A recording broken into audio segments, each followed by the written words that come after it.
The Emmy Awards, which celebrate the best in television each year, have a tendency to favor the drama categories, often seen as the more sophisticated or prestige projects. But from our perspective, the Emmy winners and the comedy series are every bit as deserving, and in many cases have contributed just as much to the cultural conversation as their more dramatic counterparts. That is especially true when it comes to the Emmy winners and the Outstanding Actress in a Comedy category. Winners of these trophies, both in the lead and supporting categories, have become absolute legends, and the characters they played literally iconic. So join the great pop culture debate as we look back on some of the very best women to win for funny business as we debate the best Emmy winner for Outstanding Actress in a Comedy Series. Like Deborah Vance, I also hired a millennial comedian to punch up my material. Unlike Deborah Vance, mine is not very good, as you'll no doubt realize listening to the script. I'm your host, Eric Resniak. Please help me welcome my panelists for this episode, a real bunch of hacks. She already has a drink for this recording, but she's trying to get some mozzarella sticks. It's Emma Marfo. Happy to join you from home. Yes to love, yes to life, yes to staying in more. Yes, and you're choosing the mozzarella sticks over the man? That is less cliched. Next, who can turn the world on with a smile? Why, it's Kevin Dillon. Eric, sometimes it's not even with a smile. Yeah, I like to say you've got spunk, Kevin. No, I mean literally, you've got some spunk in your mustache. Oh, sorry. I should wipe that off. And finally, please welcome back Trey Radu Blackburn, whose life icon is Jackie from Roseanne. I'm 36 years old. I've got flabby arms and a pelican neck, and all my houseplants are dead, and no one loves me, but what difference does that make anyway? Because everything in my life sucks. Well, there's always room for you at the Lanford lunchbox, Trey. And up in the producer booth, we have Bob Erlenbach, who wants to remind everyone that The Bear is, in fact, still not a comedy series. If you're curious about how we ended up with this Sweet 16, become a Patreon supporter of the podcast or listen to the 3-minute preview available wherever you listen to podcasts. And don't forget, you can head to this episode on greatpopculturedebate.com to find the listener bracket, as well as clips from all 16 nominated performances, so you can play along with us at home. While you're there, check out some of our other TV episodes, including Best Emmy Winner for Best Drama Series, Best TV Series Finale, and Best Reality TV Competition. And with that out of the way, let's get into these debates before Eddie Murphy and the ghost of Joan Rivers take over the mic and scandalize our listeners. First up, the majority of the panel thinks ultimate number 1 seed Betty White, 1986 lead actress winner for The Golden Girls, should think fondly of St. Olaf as she coasts into round 2. But I prefer Laurie Metcalf, multiple supporting actress winner for Roseanne. Kevin, why are you giving your flowers to Rosen Island? I will explain why it's just me here with Jackie Harris. Just me and my ganja. Wait, am I in the sink? Am I shrinking? I'll go first. This particular matchup is a great example of why I combined the leading and supporting actress winners into one debate. Can you really tell me that Jackie is any less integral to Roseanne than Rose was to the Golden Girls? Is the Golden Girls really a case of 4 lead actresses or 4 supporting actors working in unison? The lines are very blurred in my opinion, and that's why we combined them into one episode. Regardless, I maintain that Roseanne as a show would not have worked without Laurie Metcalf's Jackie. Yes, Roseanne Barr was the star, and most of the action revolved around her character, but like many other sitcoms based around a stand-up comedian, Seinfeld comes to mind, Barr had the most limited acting ability of the main cast, and while she was funny, most of the heavy lifting in the performance categories came from the ensemble around her, especially true for John Goodman and for Laurie Metcalf, whose hapless little sister Jackie brings real heart and emotion to the Connor clan. She had serious storylines regarding physical abuse, unexpected pregnancy, and being a single mother that added real dimension to the show. Metcalf won the Supporting Actress Emmy 3 years in a row from 1992 to 1994. While those were not particularly stacked years, Shelley Fabares and Coach, Faith Ford and Murphy Brown, she did beat out Rhea Perlman, Estelle Getty, and Julia Louis-Dreyfus, who are also in the Sweet 16, as well as her Roseanne co-star Sarah Gilbert. That being said, I know I am on the outs here. I want to check. Trey, did I sway you, or are you going to stick with Betty White? I love Roseanne, the comedy show, not the woman. Amen. I can be swayed to Laurie Metcalf on this one. I also love Rosen Island, but I think it's super important what you were saying about how these shows around comedians need their supporting actors as well. And so I'll switch my vote over to Laurie Metcalf on this one. I was actually not expecting this to happen. Amma, where are you? Are you sticking with Betty White? It's a good argument. You've made a very good argument, and I think I'm real close to switching, but I am going to stick with Betty White on this one. Kevin, you sticking with Betty White? This was very tough, but Eric, I just want to let you know, Dad's dead. He's dead. I love Laurie Metcalf with all of my heart. her Oscar loss for Lady Bird still haunts me, but I am going to stick with Flurgan Durgan, Betty White. I am not mad about it at all. I did not expect Laurie Metcalf to move forward. So if, in fact, other people had switched, I might have switched my vote back to Betty White because, like, Betty White should be part of this conversation. Absolutely. But we love Laurie. We love Roseanne. We will be moving Betty White into round 2. Next, speaking of the Golden Girls, it's a showdown as 2-seed B. Arthur, the 1988 lead actress winner, currently has the edge against her in-show mother, 3-seed Estelle Getty, 1988 supporting actress winner. Trey, tell us to picture Sicily in 1922, and also why Getty should move forward. Amma, summon some of Dorothy Zbornak's searing wit as you defend B. Arthur's place. Trey, please go first. So this one could have gone either way for me, but I chose Mrs. Estelle Getty, Mrs. Sophia Petrillo, the immigrant with the sharpest wit. While all the women on this show were iconic for me, I could never forget the oldest, shortest character with the beanpole daughter. As far as I can tell, she was the only character with a catchphrase, a phrase that by the end of this series elicited a laugh when it was said, which, Eric, you just gave to us. Picture it. Sicily, 1920, insert another number after that. Mm-hmm. She won her Emmy before the Emmys really kept public track of which episode they were nominated for, but she won for the 3rd season, and her standout performance for that season for me was the premiere Old Friends, where she goes to the boardwalk and she befriends an elderly man named Alvin. We find that Alvin has Alzheimer's and has to be moved from his home in Florida up to New York. Sophia takes that news as well as she can, and with all the aplomb and jokes as the moment deserves. You'll find throughout this episode that with the comedy, the episodes that I love the most, the performances I love the most, have that little bit of drama. And if we want to talk about numbers on this one, Estelle Getty was nominated every single year.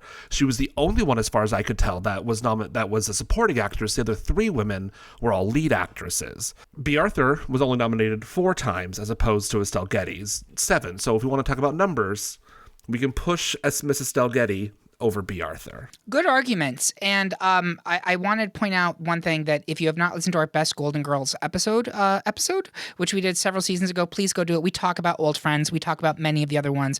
Kevin, did he sway you? Are you going to stick with B. Arthur? No, I can't. I really enjoy Estelle Getty, and I think her sharp wit is funny. But for me, B. Arthur not only crafted one iconic role in this, but 2 with Maude, and like encompassing, obviously Maude is a separate show, but I am going to vote for B. Arthur for this one. Amma, are you sticking with B. Arthur, or are you going to switch to Estelle Getty? So I'm a Dorothy. My sister's a Sophia, which is appropriate because she is actually, like, she's younger. So it's very much a Dorothy-Sophia dynamic. So as a Dorothy, I got to give it to B. Arthur on this one.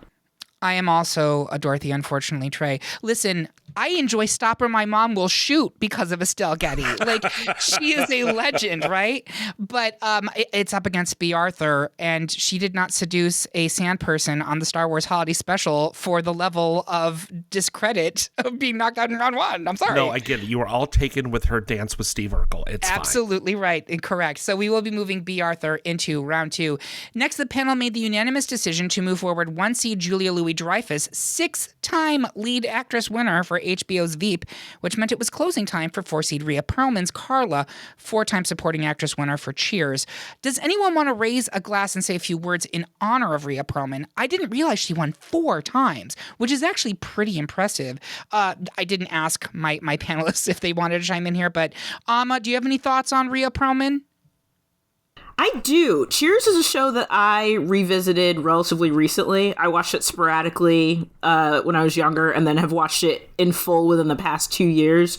She's incredible. I think in a cast that is primarily male, and when you get like the types of things when you think about Cheers, no one's really thinking about, I mean, you think about Diane and then later Rebecca, but Rhea Perlman did some wonderful, wonderful work as Carla. Just over the top, matched so well and so funnily with Dan Hedaya as her former husband, then reunited in a quiet Cheers reunion on the Mindy Project. But gosh, she was, that role, so wonderful. So wonderful. And again, to like hold her own in that particular cast and the role that she was in, like the 4 times was absolutely deserved every time.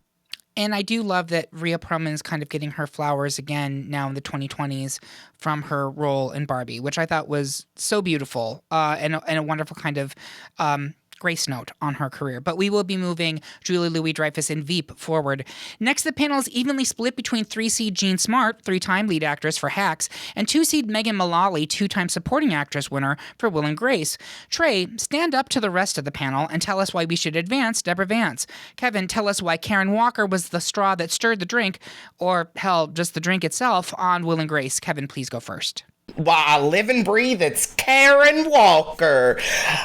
Megan Mullally's Karen Walker is, I think, one of the most, and maybe last, like, of that old era of laugh track sitcom actress performances. It is something that, I hate to say this, that maybe even got my mother comfortable with gay people through Karen Walker, which is kind of wild. She will still say things about Megan Mullally as Karen Walker to me today as a way to relate. And I just think that is a true testament to what Megan Mullally brings to Will and Grace, what she brings to this role. She's a 2-time Emmy winner for this role. She won for the show's second season and last season. I love both of those wins because they're at very interesting and dynamic times for Karen Walker. You do actually get to see growth, and Megan Mullally adding to that.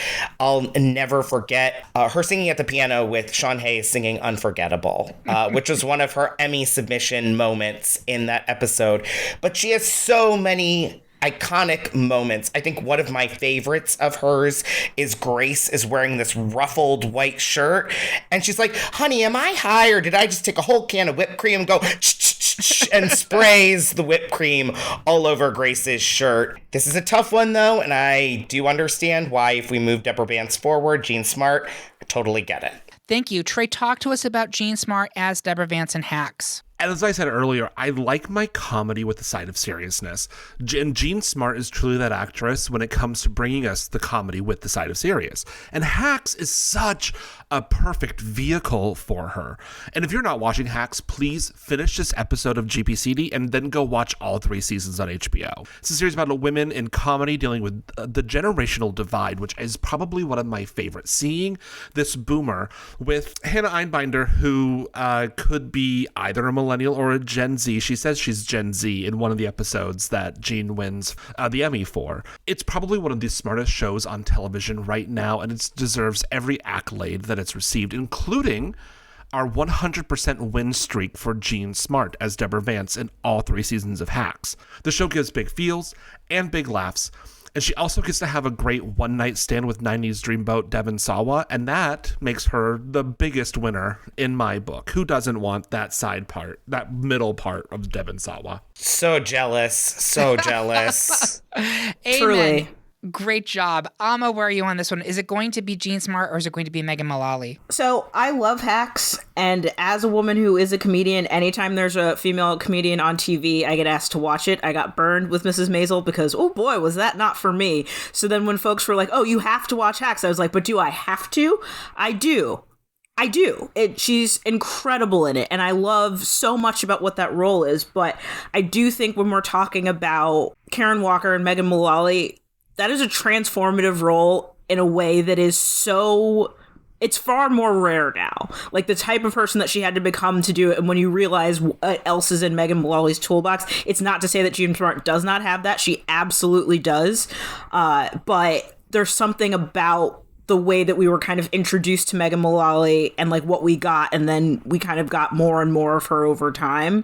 And it's, for me, one of the last most memorable times that that's happened, and I can't really ignore that piece of it. So I love Jean. She will continue to win every time she has the opportunity, but for me in this debate, it is Megan.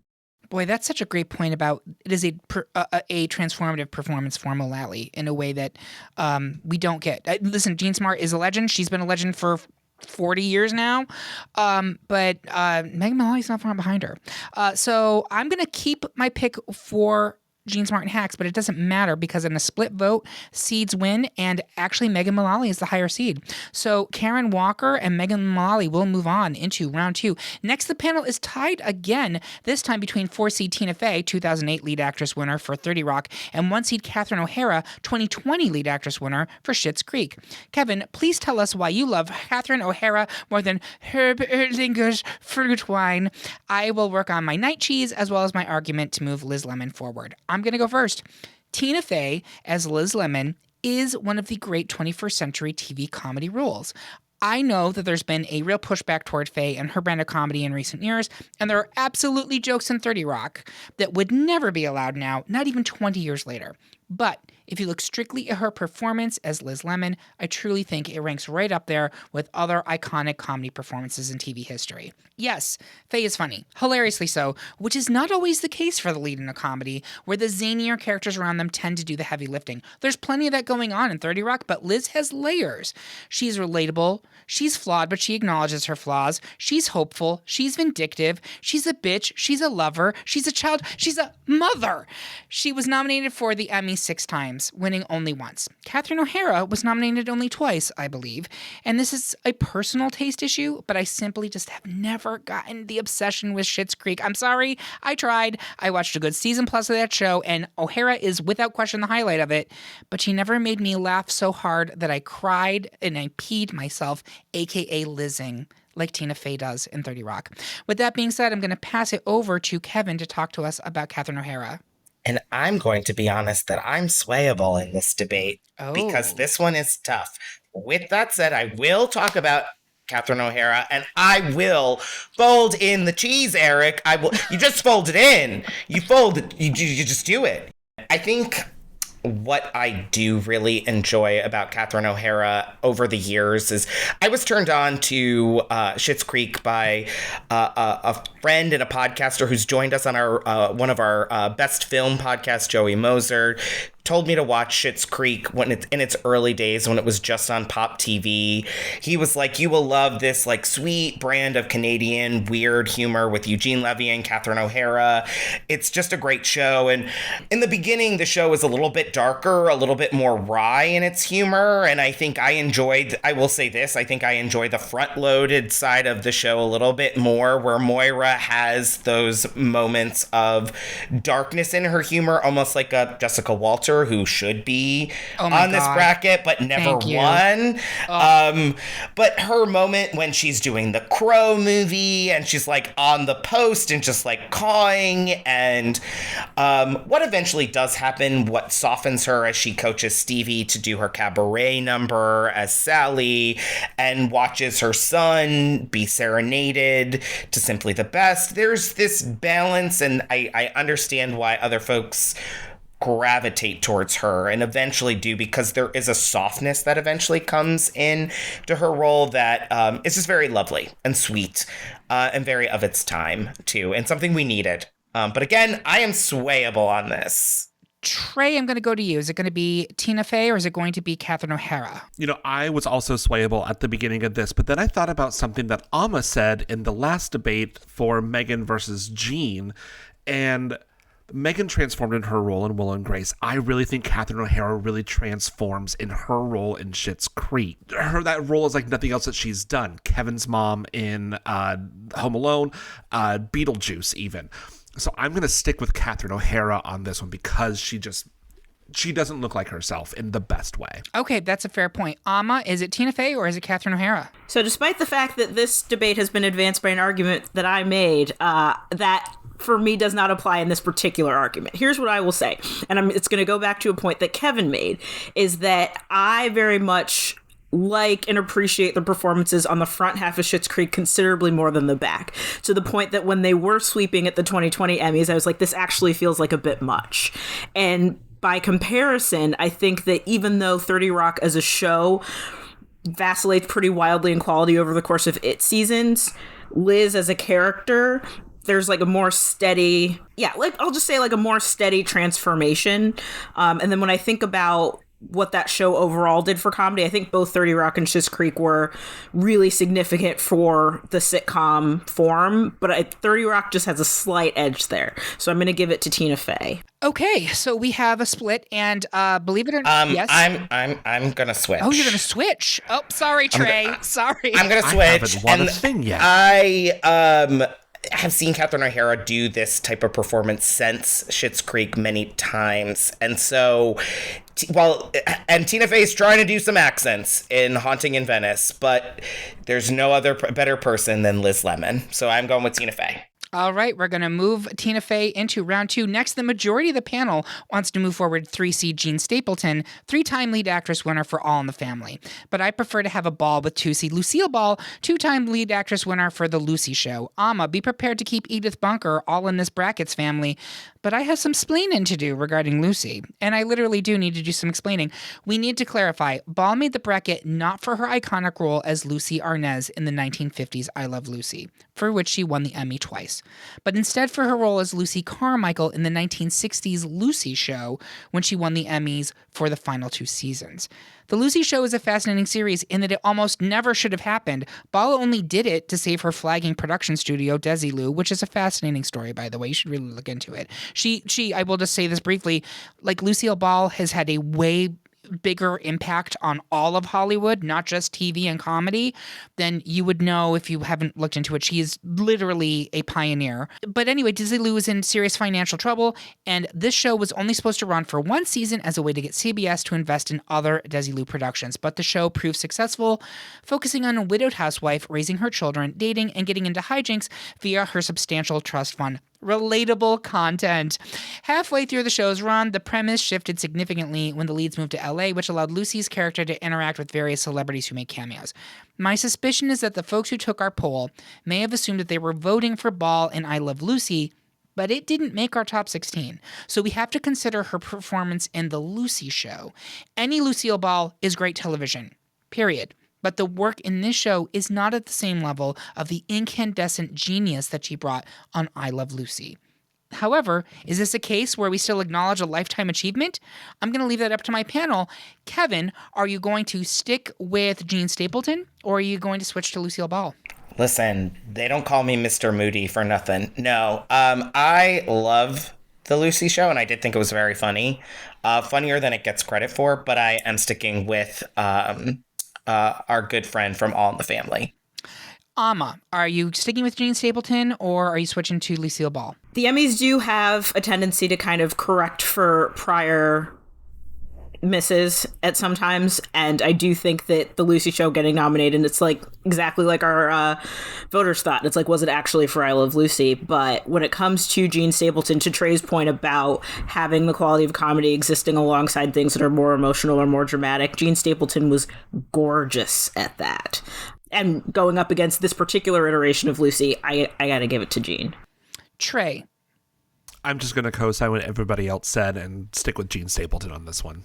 Okay, so we will move it to Jean Stapleton. That being said, we have to find some way on this podcast of actually doing something that focuses on Lucille Ball. I don't know what that is. Next, the majority of the panel wants more of 1-seed Mary Tyler Moore, 3-time lead actress winner for The Mary Tyler Moore Show. But Trey is finding the beauty in 4-seed America Ferrera, lead actress winner in 2007 for Ugly Betty. Kevin, tell us why there's still something about Mary. Trey, explain why bouncing America Ferrera in round 1 would be, well, un-American. Trey, please go first. So I will start this out by saying that Mary Tyler Moore is the right choice here, but I couldn't let it go by without talking about America Ferrera, who I believe is our only non-white person in this bracket. Oh my God, that's so upsetting.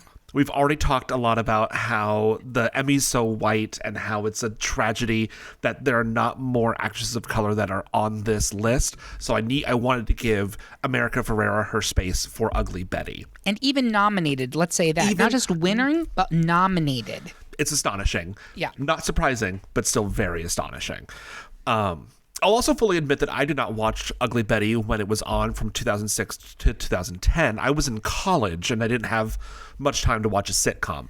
But I do remember just how popular this show was when it was out. The audaciousness of Betty in the pilot episode, which is the episode that she won for, is glorious. The drive that she has for this job, working through all of the dreadful, abusive tactics that her boss Daniel puts her through, which I am not condoning, and just how much she wants to do a good job in this magazine. You can tell how much heart this show has. In prepping for this, I searched for all of the Emmys acceptance speeches, but America Ferrera's is not available. I couldn't find it anywhere. I did find an interview that she did with Entertainment Tonight Canada, where she talks about how she was fed a lot of lies in the lead up to the Emmys and how much she did not deserve the nomination and much less the win. And all she could remember about winning the Emmy was how much of a fraud she felt like on that stage. She deserves all the flowers in the world, especially for playing Betty, and I am going to watch the rest of this show probably when we wrap tonight. It's a great show if you haven't watched it. Some of the stuff doesn't hold up so well from a modern optics perspective. Oh, sure. But it is a great show and has wonderful performances, and America's terrific. Amma, where are you on this one? I'm really glad that Trey made sure that we talked about Ugly Betty and about America Ferrera because she's incredible in this show. I think it was a good proof of concept that you could do shows with Latina leads that would do well. I think the performances in it did exactly what they needed to do within the format that they created. I would argue that we wouldn't have gotten Jane the Virgin and then the Gina Rodriguez Golden Globe win if we hadn't had the success of Ugly Betty. 100. But Mary Tyler Moore is Mary Tyler Moore. Yeah. And if she weren't up against that particular juggernaut, we would probably be having a very different conversation. So acknowledging that the idea that America Ferrera ever was made to feel like she didn't deserve it is awful because the performance is incredible. Go back and watch it. She's amazing. But I'm sticking with Mary Tyler Moore here. Excellent. Kevin, where are you on this one? Loved Ugly Betty when it was on. It's a great show. America Ferrera is excellent. Well-deserved win, but I'm sticking with Mary Tyler Moore.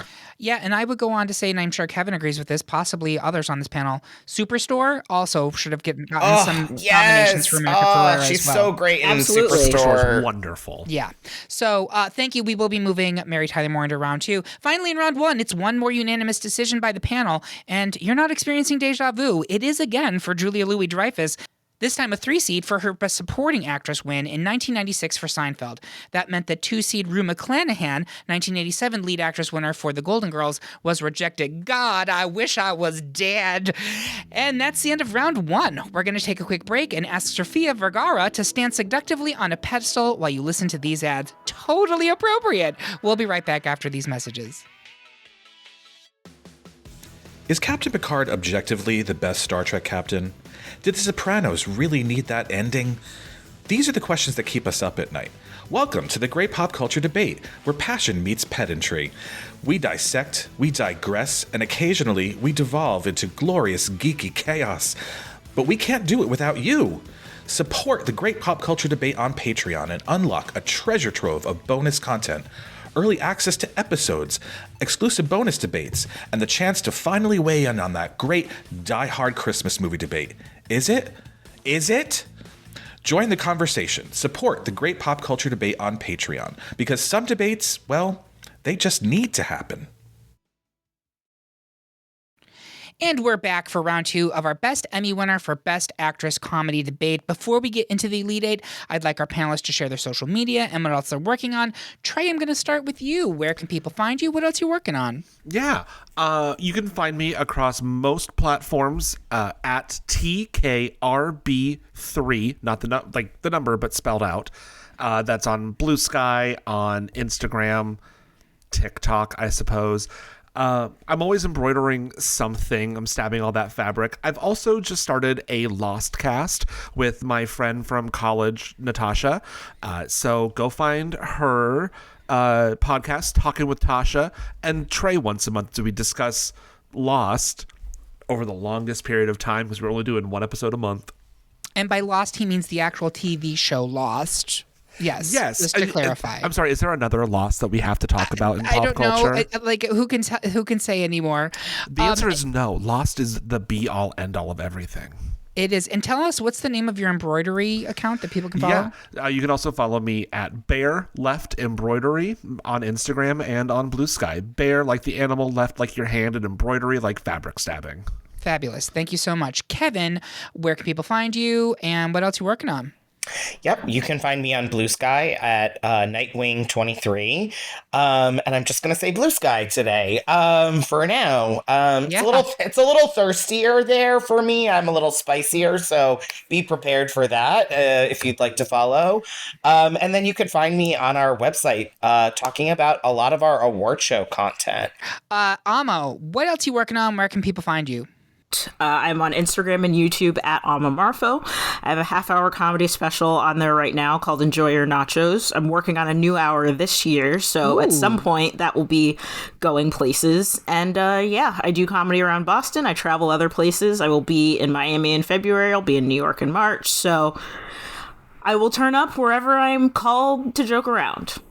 What is the best place for people to find your comedy dates? Where should they go?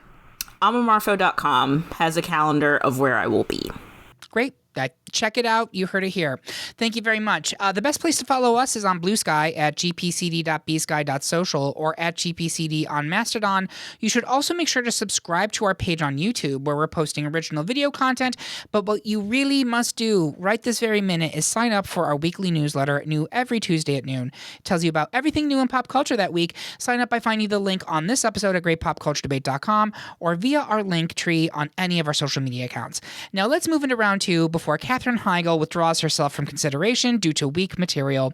First in round two, the last two Golden Girls standing must battle to the death as 2-seed B. Arthur is currently edging out 1-seed Betty White.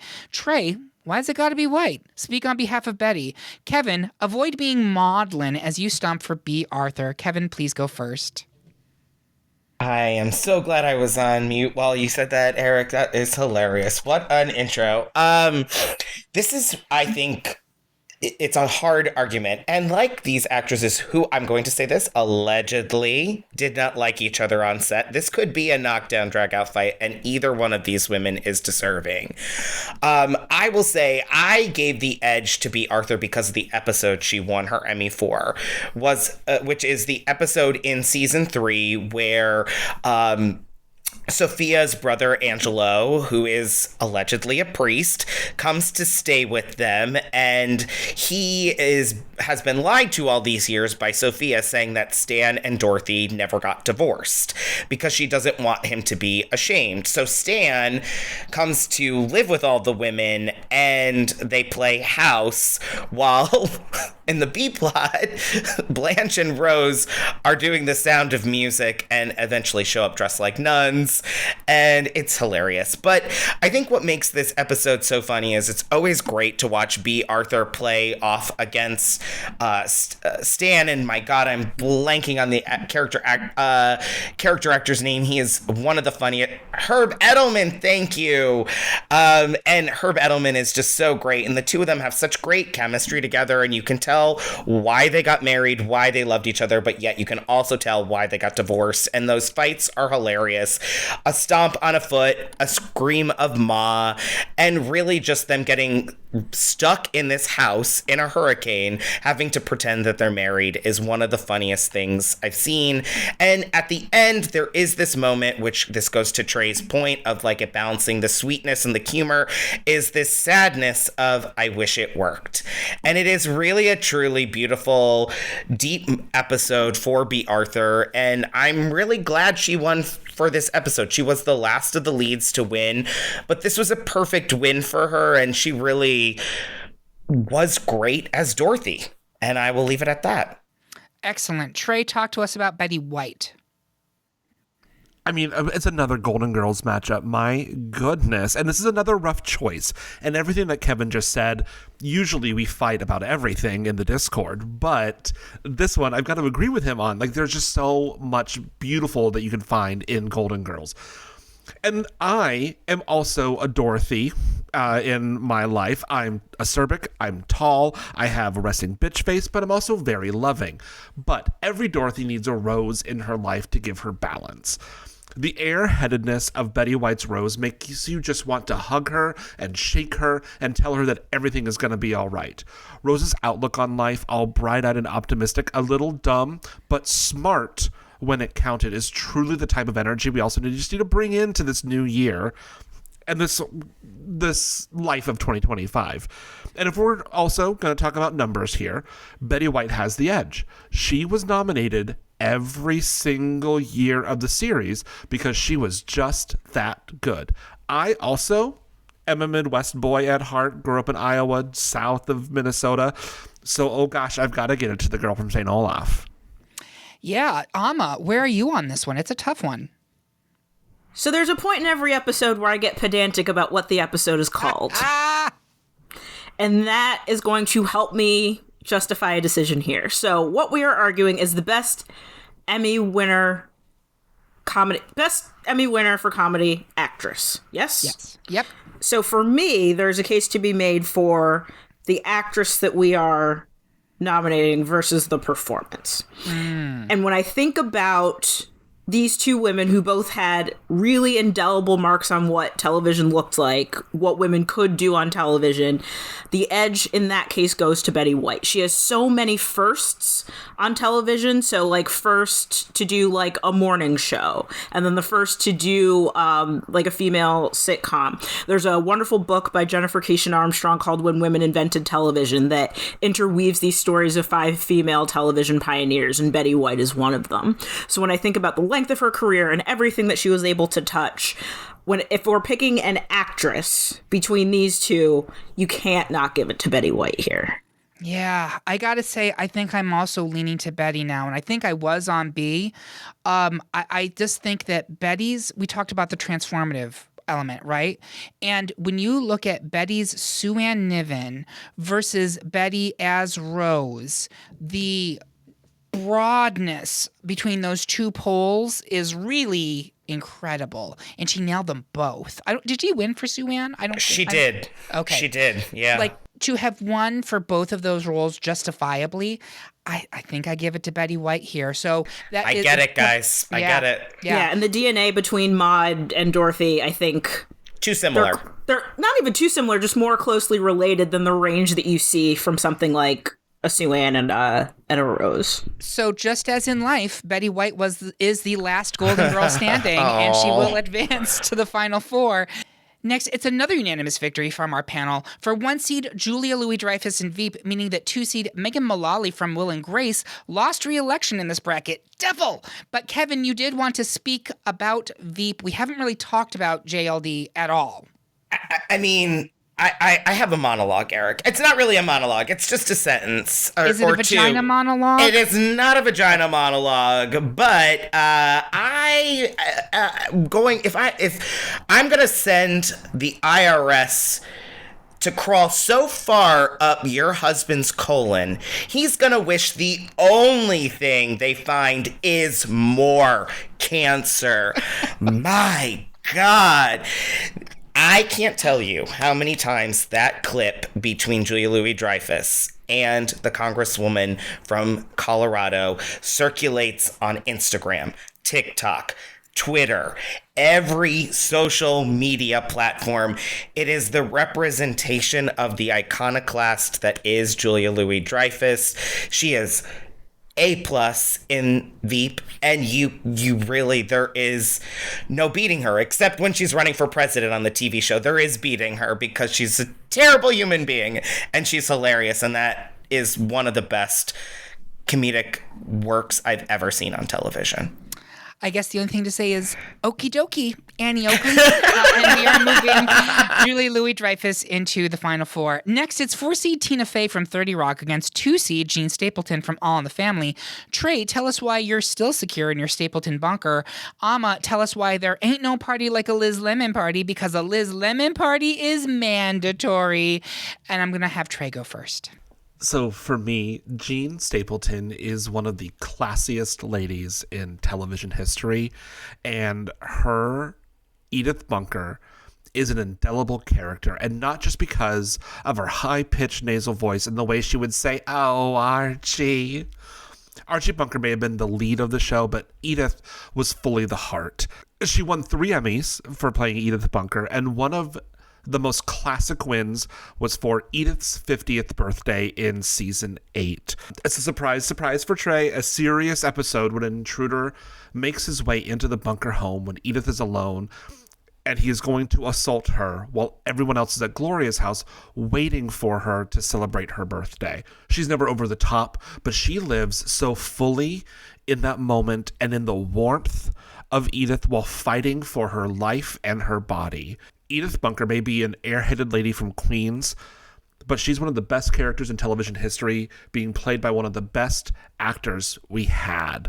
Jean Stapleton is class, she is beauty, she is grace. She is my Miss United States.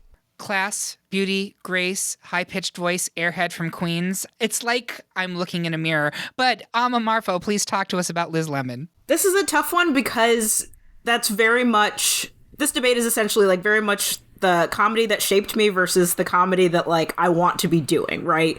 So we were a big All in the Family household. My mom loved the show.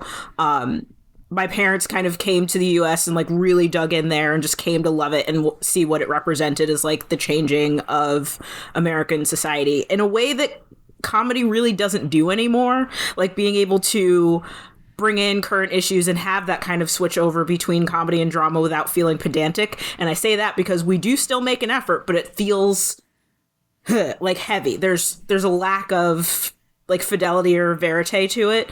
I would say by comparison, 30 Rock is very much not doing that, never ever tried, and good on them for not.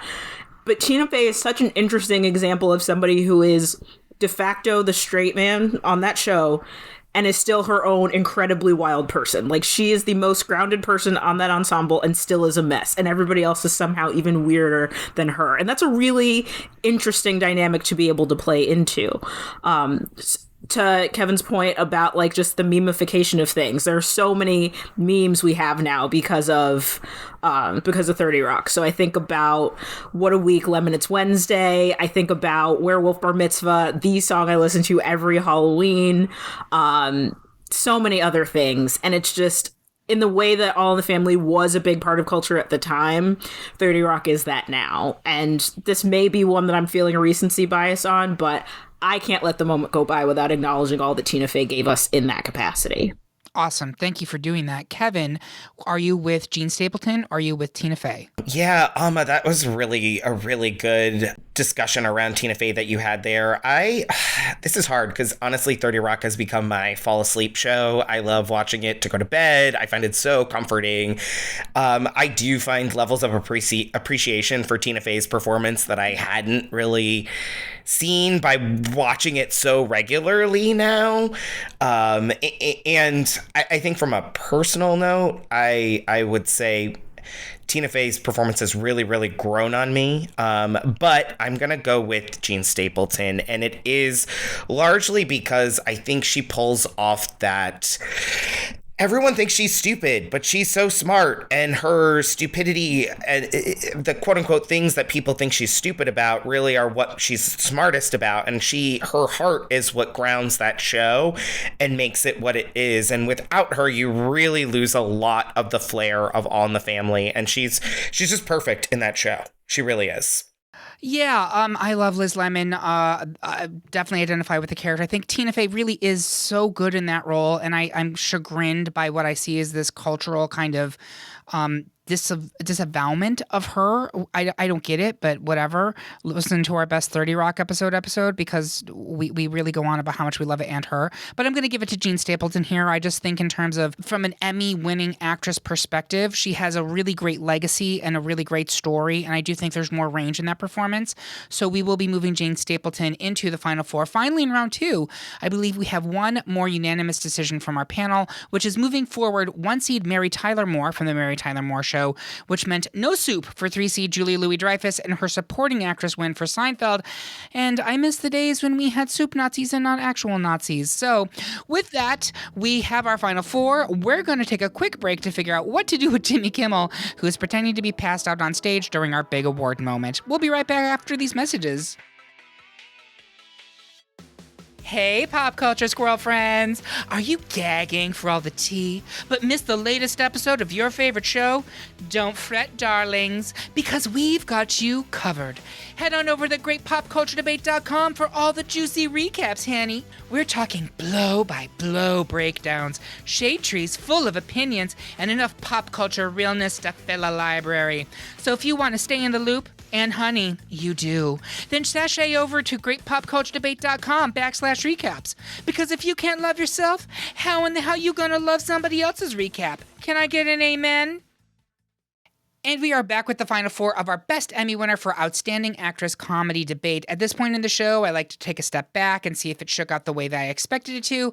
I'm gonna say no, but we do have 3 1 seeds and a 2 seed. Amma, you were mentioning that you're glad that we didn't have a recency bias situation. I think most of the bracket was very recent, but you were saying? Yeah, I think it's nice to see some classic performances that have been able to stay in the fight up against ones that maybe some of us remember more or have a little bit more regular exposure to. I think that's really nice because it shows that we're still able to acknowledge some of the things that may have paved the way for some of the more recent performances. Yeah, because we have 1 seed Betty White in Golden Girls, 80s. 1 seed Julia Louis-Dreyfus in Veep, that's 2000s. 2 seed Jean Stapleton, All in the Family, that's 70s. And 1 seed Mary Tyler Moore, which is 60s, right? 70s. 60s to 70s? Okay. I also at this point like to point out that no matter which option wins, we're celebrating all of these entries, and I hope nobody gets salty about what comes next, so we're going to dive right into it. 1 seed Betty White in Golden Girls versus 1 seed Julia Louis-Dreyfus in Veep. We're going to go around the horn, and I'd like to start with Trey. Where are you on this? These are both shows that I have watched front to back. Veep I've rewatched. It's such a wonderful show. Both are women that will make me just laugh out loud at almost any line delivery that they give me on these shows. I am going to give it to Julia Louis-Dreyfus in Veep. Veep was very much one of my favorite shows when it was on. Like, it was appointment television for me and my husband while it was running. And every line in that show felt so wonderful to hear out loud and shocking to hear from Julia Louis-Dreyfus on down to my girl Anna Klumsky. So I'm going to have to give it to Julia on this one. Amma Marfo, is it Julia Louis-Dreyfus or is it Betty White? It's Julia Louis-Dreyfus. I'm not going to say it's easy because I think what Betty White did in The Golden Girls was a high level of difficulty and she achieved it. But to get laughs from a character you love is one thing. Selena Meyer is eminently unlikable and hilarious. That's hard to do, and hard to do as consistently as she did. So the reward that she was getting for that particular element of it, can't ignore it. So I'm giving it to her. Kevin Dillon. I thought we were making a comedy series, but it turned out we were making a real-life horror film come to life. That's paraphrasing one of Julia Louis-Dreyfus's Emmy speeches. I remember watching, or when I started Veep as soon as it came out, because I was like, Julia Louis-Dreyfus, political comedy by Armando Iannucci, who did In the Loop, which I was obsessed with, and I was like, I'm in, sign me up. And she started winning right from the beginning. Like, right from the beginning, because she is that good. It really took a long time, and in all honesty, I think post Iannucci, for that show to actually win series Emmys, which is kind of wild because it has such a comedy pedigree to it with everyone in the show. But man alive, there was, from the beginning, no denying that Julia Louis-Dreyfus was great in this role.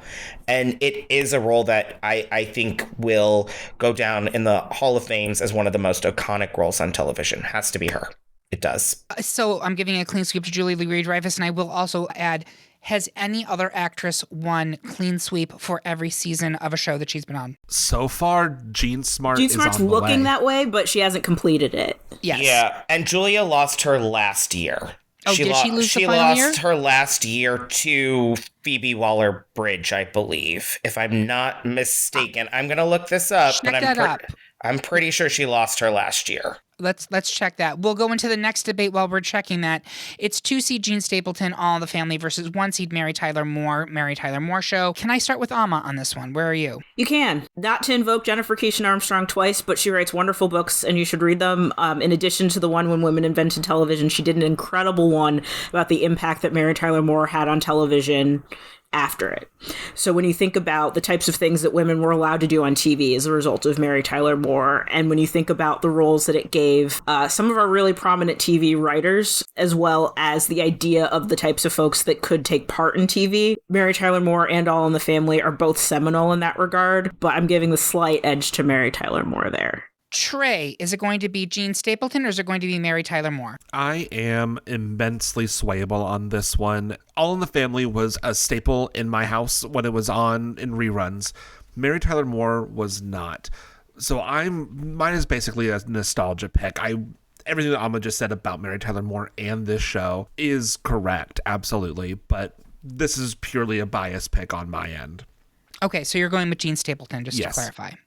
Kevin, is it Gene Stapleton or Mary Tyler Moore? I mean, Mary Tyler Moore was the perennial Liz Lemon in many ways of the 70s. She was the single gal who struck it out on her own and made this like landmark television series something really special. So much so that I remember back in the day there was controversy over her being a single person on this show because people thought it meant like her Dick Van Dyke character Laura had divorced Rob, and people were really weird and up in arms about that. It's kind of crazy and wild to think about.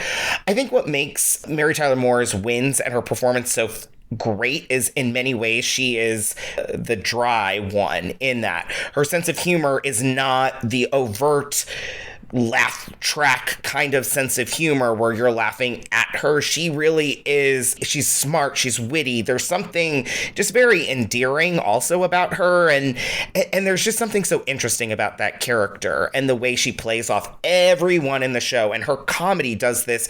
My favorite episode, and I think she won an Emmy for this, is the one where Chuckles dies. Yes. The whole episode, she's scolding everyone about laughing about this clown who worked at the news station dying. And at the end, at the funeral, she's the one who can't stop laughing at Chuckles' funeral. And it is one of those very iconic TV episodes. And that's the reason I'm going with Mary Tyler Moore. It did also win our best series finale, if I'm not mistaken. It was definitely towards the top of that one. I don't remember what one because we recorded a long time ago, but we talked a lot about the Mary Tyler Moore Show and the finale in that one. Yeah, I cried at that one. Oh, I cried so much at that episode. Go check that one out too. I'm going to also give it to Mary Tyler Moore here. I do think, and part of it is because I want a final two of, these are two actresses, Julia Louis-Dreyfus and Veep, and Mary Tyler Moore and Mary Tyler Moore, who have both won Emmys for multiple shows over the years. Yeah. Julia has won it for 3 shows, Seinfeld, New Adventures of Old Christine, and Veep. And Mary Tyler Moore won it for Dick Van Dyke Show. Mary Tyler Moore, did she win it for anything else? Nope, just those 2. Okay, still very impressive. Yep. But I want to just go around the horn. Kevin, I'm going to start with you on this one. First of all, did you find out, did Julia Louis-Dreyfus sweep? She did not, and I was correct. She lost to Phoebe Waller-Bridge, and it was because, and the Emmys have this weird thing, when people take a year off from the Emmys, there is this danger if they are sweeping or winning constantly and someone kind of interrupts a win, it can kind of throw them off their game and they're more apt to award someone new and shiny. So that's what happened to Julia in the last season. But it did win Best Comedy Series. Oh, no, Fleabag won Best Comedy Series too. That's right. Yeah. Okay. Yeah. Which is unfortunate because that delay was because they had to delay filming because she had gotten a cancer diagnosis. Correct. So it could have potentially been in a consecutive year, but they had to take time off. And Fleabag, again, absolutely deserves it. But you're right. That interruption of momentum did have an impact. Yeah, but without even regardless, even though she didn't sweep, I still have to give it to her. I think she is the queen of TV comedy. And every single, I mean, I would have probably given it to her for Seinfeld, honestly, too, if she had been just on the bracket for Seinfeld. I think she's great as Elaine. I think she's great as, but Selena Meyer is a next level performance. It's funny. It's witty. The way she makes fun of her daughter really always has a special place in my heart. Ugh, Catherine. I mean, it's just so great. And her and Amy, the way, again, she plays off everyone perfectly. It's like superhuman in what she does in that show. So it's Julia for me. I was trying to remember. It was so between Seinfeld and New Adventures of Old Christine, there was another show she's on, Watching Ellie. Is that what it was called? It was in real time. Yep.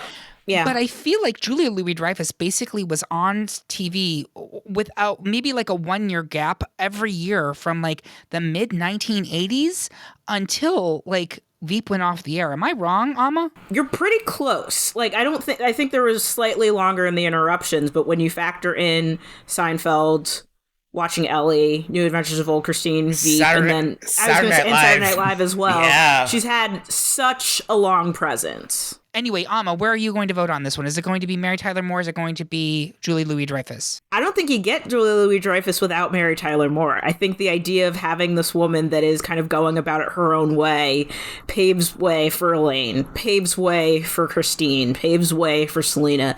And yet at the same time, what Selena is as a character is so unique. So unique. And it's also a show of two incredible ensembles. Like when you think about that newsroom and everybody that was in that space, by comparison, I went to South by Southwest for many years, and one of the best things I ever got to do was a panel of the full cast of Veep in conversation with Chuck Todd from MSNBC. And they just loved being around each other so much and were so effortlessly funny at like every turn, just hanging out. And maybe it's some of those like extra experiences that kind of lean me more towards Julia, but that performance is so special, so singular. Like, I think we've had a lot of things that looked a lot like Mary Tyler Moore in the wake of that show. We won't get another Selena Meyer. It can't be done. So for the singular nature of it, I'm giving the edge to Julia, with gratitude for Mary and what she put in place for Julia to be able to do it. Yeah, I mean, she's going to make it after all, right? Trey, where are you? Is it going to be Julia Louis-Dreyfus or going to be Mary Tyler Moore? Just taking into consideration everything that was just said so beautifully about both of these shows, I am giving it also to Julia Louis-Dreyfus in Veep, if only for one scene in the show. I believe it's when she finds out that the president is going to be stepping down and she's going to become president, and she and Gary just have the laughing fit in the bathroom in a closet, janitor's closet, and Gary's nose starts to bleed, and they're just so genuinely making each other laugh in that scene. It's some of the most beautiful work on this bracket. Julia Louis-Dreyfus as Selena Meyer, always the winner of my bracket, if not the elections. Yes, the level of incompetence in this team is staggering. It's Julia Louis-Dreyfus. It has to be. 6 wins in a row. And again, she has been a presence on TV. She's joined SNL in the early 80s. We're talking literally a 40-year career being a rock star in television comedy. They don't do it any better than that. So there you have it, folks. Our pick for the best Emmy winner for Outstanding Actress Comedy is Julia Louis-Dreyfus in Veep. Do you agree? Do you demand a recount? Tell us how you really feel by leaving a comment on this episode at greatpopculturedebate.com or find us on Blue Sky or Mastodon. While you're there, make sure you subscribe or follow the podcast so you can hear about what new debates are coming soon, vote in open polls, and even decide which topics we tackle next. I want to say thank you to my panel. You are all truly outstanding. And thank you for listening. If you loved what you heard, please consider supporting us on Patreon, where you can get even more exclusive content and you get episodes a whole day early. We hope you have a good one. And remember, everyone is entitled to their wrong opinion. Now, Marry, Fuck, Kill Emmy Host Edition, Neil Patrick Harris, Ellen DeGeneres, or a monstrous amalgamation of the 2008 reality show hosts. Go. Next, it's another unanimous victory from our panel for 1 seed Julia Louis-Dreyfus in Veep, meaning that 2 seed Megan Mullally from Will and Grace. Why can't I say her name? And in every episode, It's a Eric, lot are you of having a L's. stroke? Yeah, I know. I'm gonna get it right now. You have to clip this and put it at the end. All right.